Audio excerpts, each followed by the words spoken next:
Deputado, eu me lembro de ter entrevistado o deputado Henrique Fontana, né? Eu entrevistei ano passado, e já então eu já percebi um incômodo muito grande dele falar em reforma política, porque o próprio agrupamento político dele de base, governista, não apoiou suficientemente. No Senado, ano passado também, uma comissão de reforma política, com muitos integrantes importantes da base também, se articularam para tentar avançar e avançar em alguns pontos, aprovar alguns pontos do projeto.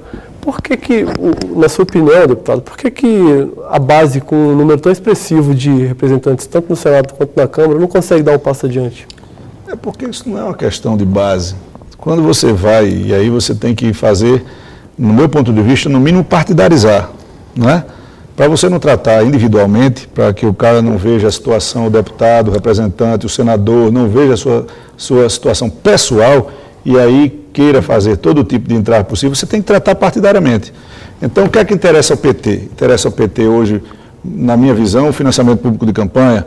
O que é que interessa ao meu PP é que o sistema eleitoral mude para que permita que a gente, mesmo com financiamento de campanha, possa ser competitivo, o que atende também o PMDB. Então, se você chegar, e é por isso que a gente insiste, que se nós chegarmos a fechar 3, 4 pontos, e este é o consenso, então nós vamos trabalhar ele para tentar adequar, conversar, a exaustão, e é isso que eu mais uma vez quero enaltecer o trabalho do nosso relator Henrique Fontana, junto com determinados membros de todos os partidos, no meu caso, o indicado foi o deputado Spedião Amin e outros deputados para compor esta comissão. Então, cada partido teve seus indicados, nós estamos discutindo, as reuniões elas acontecem nas lideranças, e que se nós conseguirmos fechar, Fábio, esses 3 ou 4 pontos, nós vamos trabalhar politicamente, talvez para não ter unanimidade, mas para termos a maioria no plenário, porque essa vai ser, eu venho dizendo sempre, uma questão de maioria. E a maioria tem que ser respeitada. Interessa a maioria dos partidos, os grandes partidos, como o seu, a extinção dos pequenos, os chamados nanicos, por quê? Há um outro debate também paralelo a esse, que está gerando muita polêmica nas reuniões de líderes, que é a extinção do fundo partidário para partido novo no primeiro ano, né? E a mudança no tempo de TV, justamente para evitar que esses pequenos partidos sejam balcões de negociação, como em alguns casos são, na verdade. É verdade. Eu defendo isso, eu defendo que haja claramente, sem subterfúgios, uma diminuição partidária no Brasil. Não tem como você conduzir um processo eleitoral no Brasil com 33, 34 partidos. Então eu acho que isso pode forçar a uma diminuição partidária, do que eu não vejo ruim. Tem países que vivem perfeitamente bem com 2, 3 partidos, com políticas e posições firmes. Hoje você não tem. Você tem uma bandeira por partido, uma posição partidária aqui, ali, acolá, mas você não tem. Então, esses projetos que tramitam na casa, principalmente esse, da regulamentação de tempo de televisão, da regulamentação de fundo partidário, talvez seja para evitar determinadas situações, como no caso que aconteceu do PSD. É um partido hoje de muita expressão nacional, mas que ele veio basicamente forçando, colocando de lado muitas situações, não é? que essa reforma tenta consertar. Só este ano nós tivemos a criação do PSD e do PEN, Partido Ecológico Nacional. Só acho que isso foi positivo ou negativo. Tivemos outro. Tem mais um? Com licença, deputado. 51, 57. Está vindo por aí também o PIB, o Partido dos Idosos do Brasil. Estão querendo reformar, ressurgir a Arena.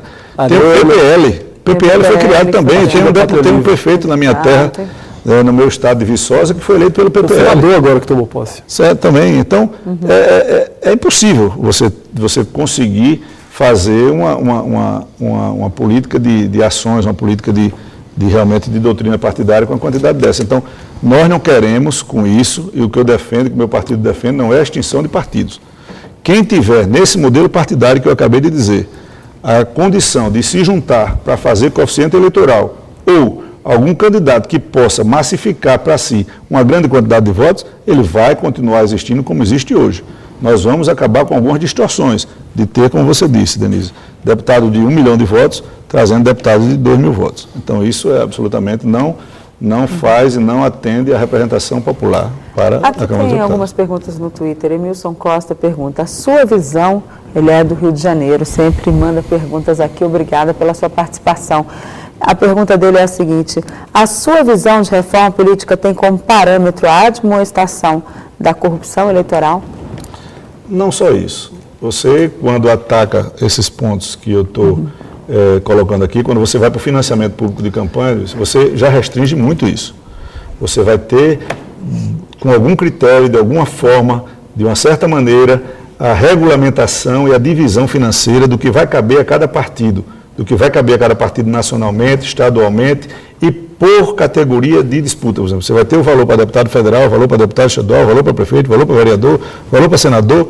Naqueles valores que forem distribuídos para determinados setores, vamos falar de deputado federal, então vamos supor que o PP em Alagoas, ou o PP no Rio de Janeiro, ou o PP no Rio Grande do Sul, onde é o estado mais forte, ele tem, vamos supor, R$1 milhão para gastar de financiamento público com os deputados federais. Então, 50% disso é gasto isonomicamente, com propaganda, com todas as maneiras lícitas de se fazer campanha. E 500 mil, aí o partido vai escolher, dentre aqueles deputados que ele acha que tem mais condição ou não, vai ter uma maneira mais branda. Agora, isso com muita regulamentação, com muita discussão e com absoluta transparência.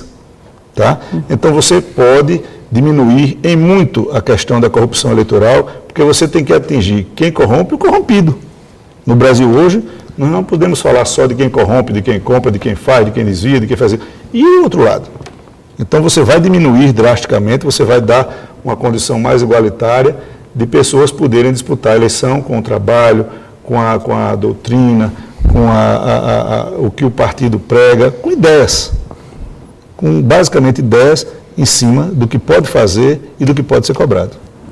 Agora, em relação, ele também pergunta aqui, eu não entendo partido sem definição ideológica. Qual a ideologia do PP? Nosso partido, ele trata absolutamente das pessoas. Na sua essência, é um partido que cuida do cidadão, ele cuida das cidades, ele trata da vida, do bem, da produção. É um partido que tem a sua história no Brasil. Ele é muito enraizado de norte a sul do Brasil, não tenha dúvida disso. O que nós nos confundimos na nossa realidade é justamente isso. Você tem uma gama de partidos, você tem uma estrutura máxima de pulverização partidária e o eleitor fica confuso.